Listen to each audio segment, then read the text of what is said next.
여러분 반갑습니다. 저는 오늘 레위기 18장에서 26장까지 아주 긴 장입니다. 제목은 지금의 고난은 장차 받을 영광과 비교할 수 없다는 제목으로 말씀을 전하고자 합니다. 오늘 서두를 어떻게 시작을 할까 이렇게 기도하는데 오늘 장로님 기도 중에 다 하시네요. 주여 주여 하는 자마다 다 천국에 들어갈 것이 아니요 하나님의 뜻대로 행하는 자가 간다. 그렇죠. 우리가 하나님의 말씀의 원본을 모르고 우리가 알고 있는 신앙적인 전통으로 신앙생활을 한다면 여러분들이 천국에 들어갈 수 없다는 것입니다.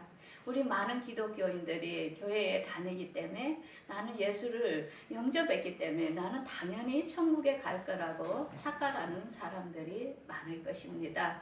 오늘 말씀을 통하여 이 레위기서는 성경 전체를 요약한 거라고 저는 말씀을 했습니다. 정말 우리가 왜 지금 이렇게 예수 믿는 게 힘들 것이며 또한 앞으로의 그 고난을 통과해야 하는 그 이유가 뭔지에 대하여 오늘 말씀을 통하여 전하고자 합니다. 이제 우리는 세상 마지막을 살고 있습니다. 이 마지막이라는 것은 뭐냐? 창세기부터 시작하여 지금 2000년을 종말을 짓는 시점입니다. 이제 마지막 이때 마귀가 통치하는 이 시기가 지나고 나면은 천년왕국, 예수님이 다스리는 그러한 왕국이 진행된다는 것입니다. 우리는 천년왕국에 들어가기 전에의 시대를 마감하는 시점에 살고 있다는 것입니다. 그래서 이 마귀는 이제 자기의 때가 얼마 남지 않은 것을 알고 앞으로 더욱더 이 세상을 장악하려 할 것이며 이 세상을 하나님의 말씀에 거역되는 모든 일들을 이들은 다 계획하고 있습니다. 왜? 마귀가 다스리는 이 세상 왕국을 한번 이루려고 하는 것입니다. 그래서 이 왕국은 누가 할 것이냐? 세계 단일 정부가 앞으로 통치하는 그런 시대가 될 것입니다. 그래서 오늘 우리는 레위기서를 통하여 정말 하나님을 분명히 알고 무엇이 원본이며 어떻게 정말 천국에 들어가는 것인지 어떻게 천년왕국이 들어가는 것인지를 말씀을 통하여 여러분들이 마음속에 새기기를 바랍니다. 우리가 레위기서 서두에서 이야기하죠. 하나님께서는 우리와 함께 하고 싶어서 우리에게 무엇을 만들으라 했죠? 아시는 분? 예. 잘 잊어버려야 제가 또 할 일 있죠. 예, 성막을 만들어라 했죠. 왜? 하나님은 영이시기 때문에 우리하고 직접 만날 수가 없습니다. 그래서 하나님의 거하실 성막을 만들어라 한 게 지금 화면에 있는 그 성막의 구조가 지성소, 성소, 바깥들 이렇게 되어 있는 것입니다. 그래서 이 지성소에 하나님의 언약궤 안에서 하나님의 음성을 만날 수 있는데 그거는 우리가 바깥들의 번제단에서 짐승을 가지고 가서 거기에서 이렇게 짐승을 드리고 나야 제사장이 그 안으로 들어갈 수 있는 그런 권한이 있다 했죠. 그것은 뭐냐? 우리가 앞전에는 짐승을 우리 때문에 죽어야 했지만 지금은 예수 그리스도가 우리의 죄를 위해서 십자가에서 속죄를 다 했기 때문에 우리가 예수를 믿는 자, 예수의 피를 바르고 우리가 하나님 앞에 직접 기도를 할 수 있는 혜택을 받게 된 거라는 것입니다. 자, 그러면 레위기서의 개요를 지금 오늘 말씀하고자 하는 것을 대충 세 단락으로 요점을 정리해 드리겠습니다. 먼저 우리가 레위기서에 처음에 1절에서 우리가 15장까지는 뭐였습니까? 하나님에 대한 제사, 번제 이걸 얘기했죠. 하나님께 대한 예배에 대한 것을 이야기했고 지금은 우리가 할 거는 뭐냐면은 이웃과 제사장의 거룩과 윤리 또한 안식년과 유대 절기로 통하여 우리에게 하나님께서 말하고자 하는 것, 그 다음에 이것을 행하는 자와 행하지 않는 자의 벌과 그 다음에 그 속에 하나님의 은혜에 그에 대하여 오늘 레위기서를 전하고자 합니다. 먼저 레위기서 18장을 보면은 우리에게 하나님은 무엇을 말씀하시냐? 성적인 관계를 통제하는 법을 말씀하고 있습니다. 그때에 3절에 이렇게 말씀합니다. 너희는 너희가 거주하던 애굽 땅의 풍속을 따르지 말며 내가 너희를 인한 가나안 땅의 풍속과 규례도 행하지 말고 너희도 내 법도를 따르며 내 규례를 지켜 그대로 행하라. 나는 너희의 하나님이라. 하면서 6절에 각 사람은 자기의 살붙이를 가까이 하여 그의 하체를 범하지 말라. 나는 여호와이니라. 자, 옛날에 이방 풍속, 애국 풍속들은 아무튼 이 성이 문란했습니다. 그래서 그냥 뭐 그 자기 남편의 아내인 엄마를 자식이 범하지를 않나, 또 딸을 범하지를 않나, 이런 물리한 거.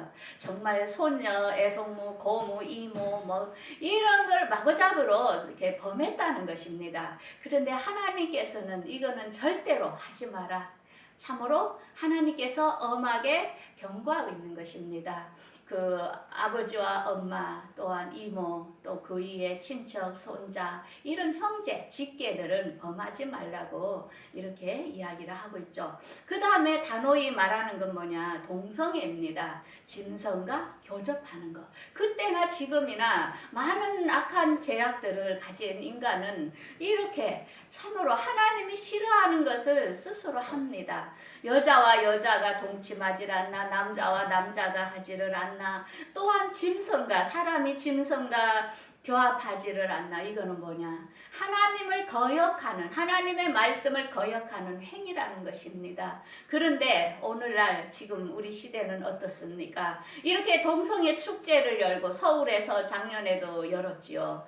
또한 세계적으로 이런 동성애 축제를 열면서 이것은 어떤 죄가 아니라고 당연시하고 인격이라고 존중해주는 이런 사회가 왜 이런 사회가 되었겠습니까? 이거는 하나님을 거역하는 무리들이라는 거죠.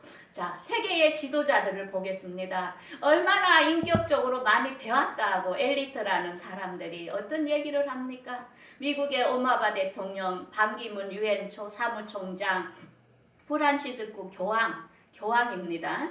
박은순 시장, 애플팀 쿡 CEO, 이들이 뭐라고 했습니까? 동성애를 다 이들은 옹호합니다. 왜 이렇습니까? 하나님을 대적하는 자들이라는 것을 여러분들이 구별할 수 있을 것입니다. 박은순 시장은 뭐라고 이야기를 했습니까? 금년 10월 한국이 아시아 첫 동성결혼 국가가 되었으면 좋겠다고 샌프란시스코 이그제미 기사에 이렇게 실렸습니다.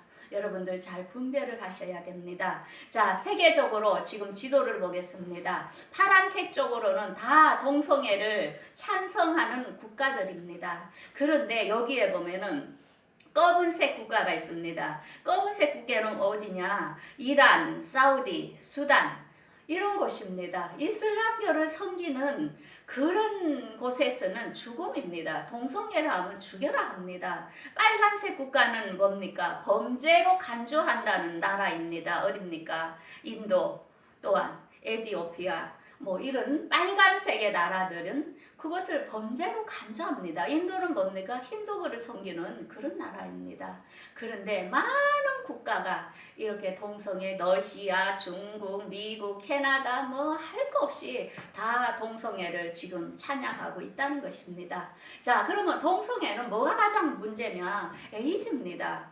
2013년 자료에 일본 도쿄 후쿠시마 보건국에서는 동성애를 할 때에 에이즈 감염률이 5.5배 이상이 된다는 것입니다. 미국에서는 뭐라 했습니까? 95%가 동성애 때문에 에이즈가 생긴다고 이렇게 이야기를 하고 있습니다. 자, 왜 이렇게 많은 세계 각국이 동성애를 찬양할까요? 그것은 이미 적그리스도 오는 길을 예비하고 있는 것입니다. 앞으로 이 땅을 다스릴 세계 단일 정부는 어떤 정부냐? 동성애를 찬양하고 반기독교입니다. 기독교인들을 몰살시키십니다. 반유대주의입니다. 신성모독, 하나님을 모독하고 소돔과 고모라 같은 멸망을 향하여 가고 있는 나라가 이 땅에 창출될 것입니다. 마약을 또한 가정을 파괴 이런 나라를 세우는 것이 마귀의 나라. 마귀가 이제 끝이기 때문에 이제 예수님이 다스릴 천년왕국의 시점이 있기 때문에 이 세상은 이것으로 몰고 간다는 것입니다. 그것은 하나님을 대적한다는 것을 알 수 있죠. 성경을 파괴할 것이며 가정을 파괴할 것이고 기독교를 무너지게 할 것입니다. 왜 이렇게 동성애는 참으로 이것하냐, 에이즈 환자가 지금 우리나라에 2만 명을 돌파했다는 이런 기사가 있습니다. 이것은 확정을 받은 자들이지만 몰래 숨어 있고 아직 확정되지 않은 자들이 얼마나 많습니까? 우리가 자녀를 가진 여러분들 결혼시키는 데 있어서 걱정이 되지 않습니까? 이 에이즈 환자는 왜 무섭습니까? 우리나라 보통 치료비로 300에서 500이 든다는데 한 사람이 그게 국민의 세금으로 다 지출되고 있다는 것입니다. 왜 이러한 것은 국가가 말하지 않고 왜 숨어서 인권이라 하면서 그들을 존중해 주는 것입니까? 우리는 분별하는 머리를 가져야 된다는 것입니다. 그래서 하나님께서는 성적인 문제 이런 것들이 참으로 그 모든 곳에 존벌레가 되기 때문에 금한 것이라는 것입니다. 그 다음에 19장에는 윤리적인 법에 대하여 우리 기독교인들은 하나님의 백성은 어떻게 살아야 될 것을 이야기하고 있습니다. 그거는 2절에 이스라엘의 온 회중에게 말하여 이르라. 너희는 거룩하라. 나 여호와 하나님은 거룩함이니라. 그러면서 뭐라 합니까? 부모를 경외하고 안식일을 지키라. 그 다음에는 우상들을 섬기지 말라. 우리 십계명에 있는 것이지요. 지금 앞으로 어떻습니까? 많은 자녀들이 부모를 거역합니다. 또한 안식일, 또한 예배를 무시합니다. 이런 것을 하나님은 행하지 말라는 것입니다. 그 다음에는 이웃에게는 어떤 일을 해야 되냐. 이웃에게는 곡식을 거둘 때에 목통이까지 다 거두지 말고 또한 포도 열매를 딸 때에 그걸 다 따지 말고 내버려 두라는 것입니다. 조금씩 이렇게 허점을 보이듯이 두라는 것입니다. 왜? 가난한 자와 또한 먹을 것이 없는 자들이 그 밭에 가서 그 열매를 조금씩 먹어서 배고픔을 면하게 하기 위한 그런 배려라는 것입니다. 그러면서 뭐라 합니까? 그 밭에 가서 포도를 따먹어도 그것은 죄가 되지 않지만 따가지고 갈고 오는 것은 범죄 행위에 속하기 때문에 그냥 배고픈 자에 대한 배려를 이렇게 이야기하고 있습니다. 그러면서 도둑질하지 말라, 속이지 말라, 거짓말하지 말라, 내 이웃을 착취하지 말라. 그 다음에 인건비, 품삯에 대하여 사장들은 정확하게 종업원들에게 주라고 합니다. 그 다음에 재판을 할 때에도 어떤 가난한 자와 있는 자 차별하지 말고 가난한 자라고 봐주지 말고 있는 자라고 봐주지 말고 공의로 이렇게 재판을 하기를 원합니다. 하나님께서는 우리가 윤리적으로 사람들에게 이렇게 행할 것을 말하고 있지요. 그러면서 하나님께서 이야기하는 건 뭡니까? 유대 절기를 이야기하고 있는데 이 말씀에 엿새 동안은 너희가 열심히 일할 것이나 일곱째 날은 안식하라고 했습니다. 이 안식은 왜 하라 하느냐? 우리 인간이 계속 일을 하다 보면 병이 나기 때문에 하나님께서는 우리의 육체가 중요하고 또한 하나님과 교제하는 이런 시간이 필요하기 때문에 이야기한 겁니다. 자, 유대 절기를 하나님께서 지키라 하는 유대 절기를 한번 이렇게 나열해 보겠습니다. 자, 여러분 6월절은 뭐지요? 아시는 분? 모릅니까? 6월절은 예수님께서 우리가 그 출애굽에 어린 양을 먹고 애굽에서 탈출할 때에 그 문설주의 피를 받은 이스라엘 백성들은 살았고 그 어린 양의 피를 바르지 않은 애굽 백성들은 장자들이 죽는 그런 일이 있었죠. 근데 이 유월절은 뭐냐? 예수님께서 십자가에 못 박히신 날을 기념하는 것입니다. 그 다음에 무교절은 뭐냐? 예수님께서 사흘간 이렇게 그 무덤에 들어가 계셨죠. 초실절은 뭡니까? 예수님께서 사흘 만에 살아나셨죠. 근데 이 초실절에는 그 첫 열매를 보리 이삭 첫 열매를 드리라는데 예수님께서는 부활의 첫 열매가 된 것을 이렇게 예시하고 있습니다. 그 다음에 이 초실절은 왜 중요하나? 요한계시록 우리가 지금 마지막 때에 첫째 부활 이긴 자의 부활이 이 속에 있다는 것입니다. 그래서 앞으로 휴거는 제가 3번이라고 이야기하고 있는데 이 절기 속에 이미 숨겨놨다는 것입니다. 오순절은 뭡니까? 성령이 하늘로 강림했죠. 예수님이 승천하고 올라가시면서 너희들에게 내가 너희와 함께할 성령을 부어주신다 할 때 이미 오순절 50일 지난 그 무교절에서 50일로 해서 그때에 성령이 임재했죠. 그래서 이때는 공중휴거가 들어있다는 것입니다. 이때는 많은 사람이 보는 앞에서 우리가 공중휴거로 될 것을 오순절은 이야기하고 있고, 나팔절은 뭡니까? 예수님이 이 땅에 마지막 때에 이 땅은 전쟁으로 싸움이 일어날 때에 예수님께서 재림하셔서 이 땅의 모든 전쟁하는 무리들을 싸워 이기면서 그 다음에는 천년왕국에 들어가는데, 이 속죄절은 뭐냐? 7월 10일인데 이 죄를 대속하는 유대인들의 속죄절인데, 이때는 이스라엘 백성이 예수님의 재림에 맞이하면서 그때 모든 죄를 속죄받는 이런 날인데, 그 다음에 이제 그 초막절에 보면은 초막절에 이제 천년왕국이 이 땅에 천년이 이루어집니다. 그러고 나서 이 천년이 끝나고 나면은 마지막에 새 예루살렘 영원한 지옥과 천국으로 갈라지는 게 수전절에 해당된다는 것입니다. 우리는 이러한 절기를 모르고 막연하게 예수만 믿으면 천국 가서 영원히 사는 절차만 알고 살았죠. 그래서 이 순서, 이 절기를 이렇게 여러분들이 다 이렇게 마음속에 담고 있기를 바랍니다. 자, 그러면 요한계시록에 우리가 지금 마지막 때를 살고 있기 때문에 이 절기와 맞춰 여러분들이 또 잊어버렸기 때문에 제가 요한계시록의 강의 그 설교를 김해 늘미동교회 유튜브 들어가면 제가 설교해 놓은 게 다 있습니다. 그걸 참고하시면 되고, 우리가 마지막 한일에 7년이라 했죠. 이때에 전 3년 반은 또 어느 시대나 지금부터 우리 앞으로 이 코로나로 인하여 우리들에게 어떤 화폐와 이런 것들을 없애지면서 칩을 넣을 것입니다. 손이나 이마에 칩을 넣어서 이걸로 우리의 신분증을 대신하게 되고 매매를 하게 되는 이런 시대가 진행될 거라고 제가 얘기했습니다. 처음에는 3년 반은 자연스럽게 합니다. 넣어도 되고 안 넣어도 되지만은 적글 수도가 세계 단일 정부가 통치하는 마지막 3년 반에는 강력하게 핍박이 들어가기 때문에 이걸 안는 사람은 이 세상 이곳에서 살기가 힘이 듭니다. 근데 그때의 기독교인들이 이걸 안으려고 반항할 것인데 그때는 죽음을 선택하는 길밖에 없습니다. 이런 힘든 시기가 이제 지속될 건데, 그때에 이게 그 핍박이 강하지 않을 때 첫 열매 초실절에 휴거될 사람이 있고, 그 다음에 오순절에 공중 휴거될 사람, 3년 반에 맞물려 조금 이쪽 저쪽입니다. 그 다음에 3년 반이 꽉 찼을 때 예수님이 재림하는 것이 마지막 때, 그리고 천년왕국인데, 그때 마지막 3년 반은 적그리스도는 우리가 어떻게 알아보느냐? 이스라엘의 중동 평야 조약을 맺을 사람이 앞으로 나타날 것인데 그 사람을 보면은 알 수 있다고 했습니다.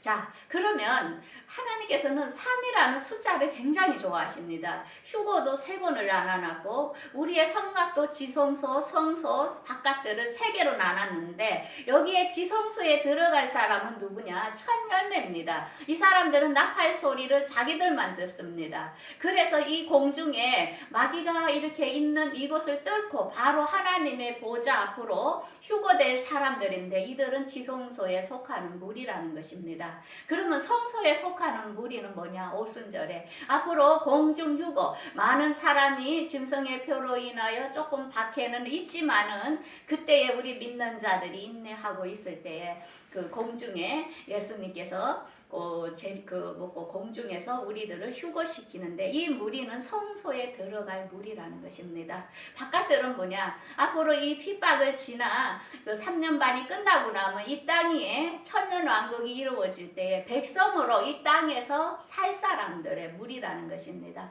하나님께서는 노아 방주를 지을 때도 1층, 1층, 3층을 했고 이렇게 3번에 나누어서 단차를 준 것입니다. 믿는다고 다 똑같이 같은 혜택을 누리는 게 아니라는 거죠. 믿음을 어떻게 지킨 자에 따라서 하나님 바로 보좌 앞에서 그 일을 할 것인가, 그 옆에서 할 것인가에 단차가 있다는 것입니다. 그렇지만은 이 천년왕국만 들어가는 백성도 정말로 다행이고, 그 다음에 지성소와 성소에 들어가는 휴거된 무리들, 첫 열매들에 다 속하는 것입니다. 이들은 부활체로서 몸과 영을 함께 막 움직일 수 있는 애기 낳는 무리가 아닌 사람으로 살 것이라는 것입니다. 이것은 여러분들이 처음 듣기 때문에 이해를 잘 못할 것입니다. 근데 자꾸 반복해서 듣다 보면 이해가 되는데, 자, 여기에 초실절 첫 열매 말씀에는 요한계시록 15장 6절에 나와 있습니다. 여자가 아들을 낳으니 이는 장차 철장으로 만국을 다스릴 남자라.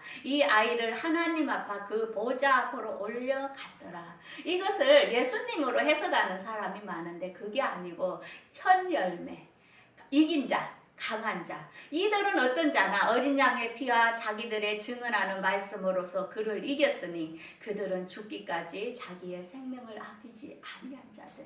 지금까지 믿음으로 순교하고 참으로 이긴 자들. 지금도 정말로 예수님만을 바라보고 헌신하는 많은 목사님들도 있고 성도들도 있습니다. 이들은 두 증인이 죽음과 동시에 앞으로 7채 나팔이 불고 나면 휴거 사건들이 비밀리에 일어난다 했는데 이때는 소수가 가기 때문에 제가 그랬죠. 아마 UFO가 사람을 잡아갔다고 방송을 하게 되는 그런 때가 올 거라고. 이거는 누구도 모르게 아주 올라간다는 것입니다. 두 번째 무리는 어디에 해당되냐? 계시록 14장 14에서 16절에 구름 위에 있고 구름 위에 인자 같은 이가 앉으셨는데 머리에는 금면류관을 썼다 했습니다. 손에는 이한 낫을 가졌다. 그래서 그때의 공중으로 주께서 소령과 천사장의 소리와 하나님의 나팔로 친히 하늘로부터 강림하시리니 그리스도 안에서 죽은 자들이 먼저 일어나고 데살로니가 전서 4장 16에서 17절에 해당하는 무리입니다.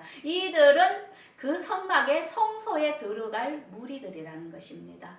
이 무리는 이때 휴고되고 나면 그때부터는 이 땅에는 적그리스도가 강력한 통치가 이루어질 것이라고 보면 됩니다. 마지막에 예수님의 지상재림은 나팔절인데 그때는 예수님이 이 지상에 이제 내려옵니다. 적그리스도가 통치하는 이게 다 끝나고 나면은 예수님이 내려와서 이 땅을 전쟁하는 모든 무리, 이 사람들을 무리를 멸하고 나서 천년왕국, 예수님이 다스릴 천년간 이 땅에서 펼쳐지는데 그게 초막절이라는 것입니다. 이때는 사탄이 없습니다. 왜? 사탄을 무지개에다 가두기 때문에. 이제 그때는 여러분들이 정말 예수 믿는 게 이렇게 좋구나 하는 시대가 온다는 것입니다. 이때가 있기 때문에 여러분들 지금 앞으로 코로나, 앞으로 기근이 옵니다. 기근 다음에 뭡니까? 전쟁입니다. 전쟁과 여러분들 앞으로 계속 무서운 것들이 진행되지만 겁내지 마십시오. 어차피 우리에게 이게 마지막이는 이제 마지막이 얼마 안 남았기 때문에 발악을 합니다. 그렇지만은 우리 예수님이 다스릴 천년왕국이 우리에게 있기 때문에 여러분들이 이걸 알고 승리를 하셔야 된다는 것입니다.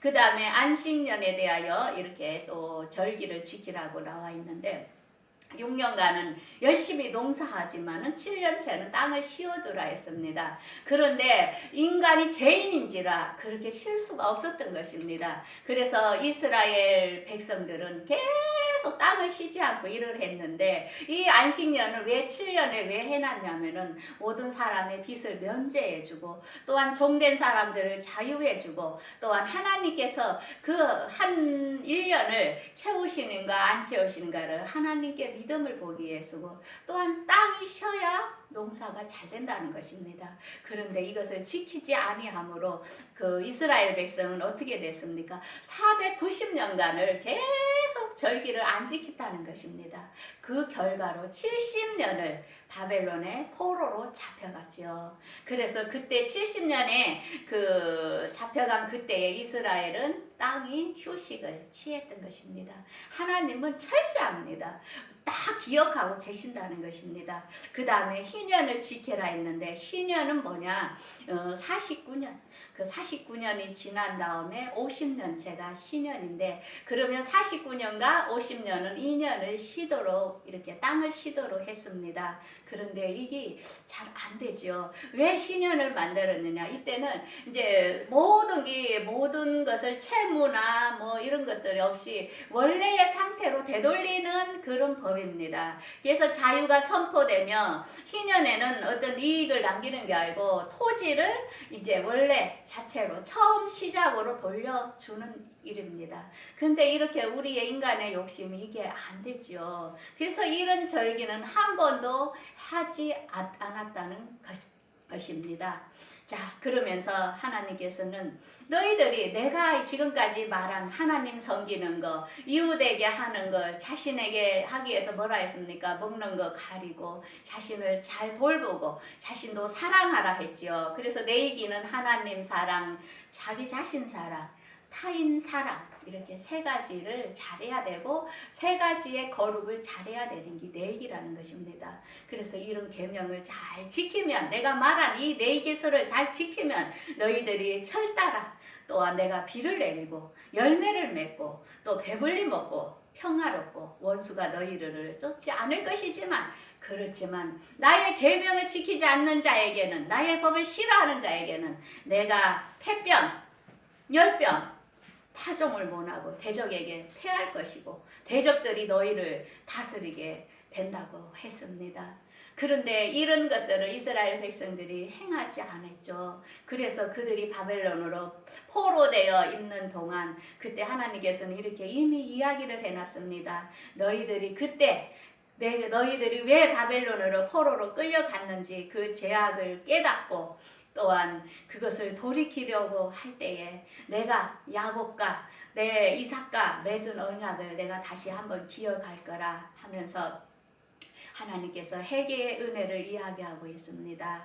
만약에 너희들이 그 잘못된 형벌을 너희들이 기쁘게 받아들이고 이제 내가 돌이키겠다고 회개를 할 때에 내가 너희들에게 맺은, 너희들을 가나안 땅으로 보내주겠다 하는 거, 우리들을 천년왕국으로 인도해 주겠다 하는 이런 언약들을 내가 패하지 않고 너희들을 다시 하나님이 대주겠다고 이야기를 했습니다. 이제 오늘의 말씀은 긴 장이지만 제가 요점을 정리해 드리겠습니다. 먼저 우리 믿는 사람은 하나님께 대하여 예배에 거룩한 삶을 살아야 되고, 그 다음에 성적으로 타락하면 안 된다는 것입니다. 그 다음에 그 안식일의 절기, 참으로 일주일마다 하루를 쉬어서 예배하며 또한 안식년, 희년에 우리에게 주신 목적이 뭔가를 알아서 우리가 적당한 휴식이 필요하다는 것입니다. 그 다음에 유대 절기에는 뭡니까? 그 속에 앞으로의 천년왕국의 소망이 있다는 것을 알아야 됩니다. 근데 이것은 끝까지 거룩한 삶과 믿음이 중요하다는 것입니다. 자, 그럼 오늘의 말씀 여러분들 어떻게 적응하겠습니까? 먼저 우리가 자녀들에게 말씀으로 잘 교육을 해야 된다는 것입니다. 왜 많은 청소년들과 많은 사람들이 동성애에 빠진 것입니까? 여러분들이 성경을 안 가르치기 때문입니다. 다 우리들의 자녀들의 교육을 잘못 시켰기 때문입니다. 지금은 여러분들이 정신을 차려야 됩니다. 가족이 똘똘 뭉쳐야 됩니다. 앞으로 너무나 많은 어려움들이 닥쳐올 것인데 성경을 바짝 가지고 읽고 자녀 교육, 내 가정을 챙기십시오. 그 다음에는 말씀과 기도로서 하나님의 음성을 듣고 앞으로 일어나는 일들에 대해서 여러분들이 지혜를 구하셔야 됩니다. 여러분들이 앞으로 남은 이 어려움을 이기셔야 되니까 여러분들이 말씀에 더욱더, 기도에 더욱더 힘쓰시기를 바라겠습니다. 우리 오늘의 말씀 한번 같이 읽겠습니다. 나는 선한 싸움을 싸우고 나의 달려갈 길을 마치고 믿음을 지켰으니 이제후로는 나를 위하여 의의 면류관이 예비되었으므로 주 곧 의로우신 재판장이 그날에 내게 주실 것이며 내게만 아니라 주의 나타나심을 사모하는 모든 자에게니라. 자, 사도 바울은 참으로 공부를 많이 한 사람입니다.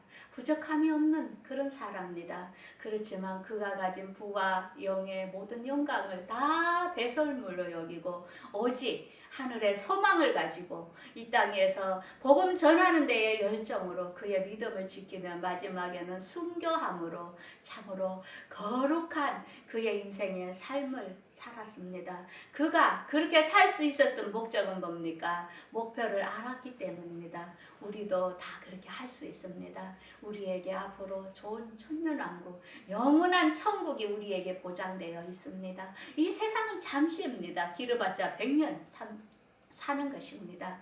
여러분들 소망을 가지시고 앞으로 어떤 전염병, 어떤 기근, 어떤 어려움에도 여러분들 하나님께 도움을 구할 때 하나님은 절대 애면하지 않습니다. 또한 여러분들이 죄를 지음으로 넘어질지라도 여러분들이 돌이켜서 다시 한번 하나님 앞에 나올 때 하나님께서는 은혜를 베풀어 주신다고 약속을 했습니다. 여러분들 꼭 이 말씀대로 승리하는 여러분들 모두가 되기를 바라겠습니다. 자, 기도하겠습니다.